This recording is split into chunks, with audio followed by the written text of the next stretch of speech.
Good morning, everyone. Michael Fanning, and as you can see today, I'm actually in my office setting. But today is Warm Up 216, and I want to thank Huey Compost with Lion Real Estate for turning me on to the book of Personality Isn't Permanent by Benjamin Hardy. Great book. So I want to, today I posted in Facebook just a message that said, if your ladder is leaned up against the wrong wall, every step you take is a closer step to nowhere.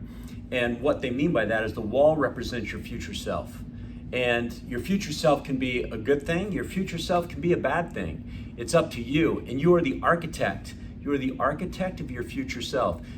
In the book, he talked about Matthew McConaughey was asked the question, who is your hero? And Matthew McConaughey said his hero was himself 10 years from now. And then 10 years go by and they ask him the question again. He says, it's myself 10 years from now. Because he's always striving to become his better self. And we all have that ability, and it's based on goals, and it's based on decisions we make every single day. And everything you do, by the way, everything you do, there's a goal to it. There's an outcome, a goal in your mind. And but the question is whatever you're choosing to do, is that outcome a positive goal or a negative goal, depending on what you decide. And so he broke it down in the book in these three categories about goal setting. And so if you think about how we establish goals and what we do, it's pretty interesting if you think about these three areas that he talks about. And the first one he talks about is exposure.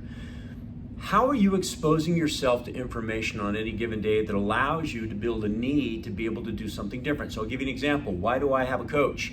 Because of exposure. Why do I listen to audiobooks all the time? Because of exposure. You know, you think about readers. Readers, if you look at successful people, they're phenomenal readers, and they're phenomenal at exposing themselves to information on a consistent basis that allows them to get closer to their future self, which is why it's so detrimental to the individual who thinks they know everything. Because as soon as you think you know everything, you eliminate all exposure.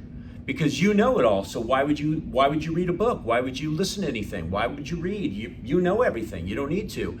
And all of a sudden, your choices that you make are condensed under this box of information you choose to expose yourself to. You don't know what you don't know. So if you're not exposing yourself to great information on a regular basis, your choices are confined to that which you know. And so if you want to become your better self, what's your exposure? All right, that's one of them. The next one that he talks about in there is desire, right? What do you desire? And by the way, desire can be good and desire can be bad. I had a friend of mine growing up who grew up in a sports family. And so he was told from a very early age that his world was all about sports, and he desired everything to do with sports. And even to, going to games, whether it was collegiate games or professional games. And I have to tell you, his desire for that was put in front of everything else in his life. So it was put in front of his relationships, it was put in front of his family, and that desire was detrimental to his future self. Now, you know what? A lot of people say, well, it's in me, right? No, it's not. You were deciding. So what are your desires? What do you desire to do? So if you have architected this future self that you desire to become, the question is, are your decisions every day and that desire, right? Is that pushing you closer to that future self? I want you to think about that because it's very, very important that you understand, right? What are you exposing yourself to? What are your desires? And here's the third one, confidence. Confidence. We will do more things that are uncomfortable as we increase our confidence, but here's the problem. Confidence does not just come to you. Confidence has to be developed, and it's developed from doing audacious things, big things. So for example, is it a big thing for me to pay money every single month to have a coach? Yes. Why? Because when I do that, number one, it exposes me to information. Number two, it helps me achieve my desire to become my better self. And number three, it builds my confidence. So what are you doing today? So I want you to think about this. This is a simple exercise I'm going to ask you to do. I want you to get out a piece of paper, and I want you to draw a line down the middle, and I want you to go back 24 hours, and I want you to write down everything you did. Everything that you did. What were your choices? What decisions did you make? I want you to write those down. And then on the left side of the paper, and on the right side of the paper, I want you to write down, why did you do those things? What was the motivating factor as to why you did those things? So for example, I got up at 5. Why did I get up at 5? I got up at 5 because my coach says I should get up at 5, because when I get up at 5, I have better control of my day. When I have better control of my day, I make better decisions. When I make better decisions, I get closer to my future self. Right? Walk the dog. Why do I walk the dog? Well, the dog needs to be walked. I enjoy that time because that's my quiet time together. That's also me moving my body. I jumped on the rowing machine. Why did I get on the rowing machine? Because I have a desire to be more fit. I have a life value that says that I need to make healthy choices, right? So those are the things in there. What about, jumped on Instagram. Why? Oh, because I was distracted because something popped up and I spent too much time on Instagram, right? What is that? So then what you want to do is as you write all those down and be very detailed on all the things that you did, then here's what you have to ask yourself. Now look at the list. Are the things that you did, are they in line with your desires, your exposures, and your confidence of becoming your future self?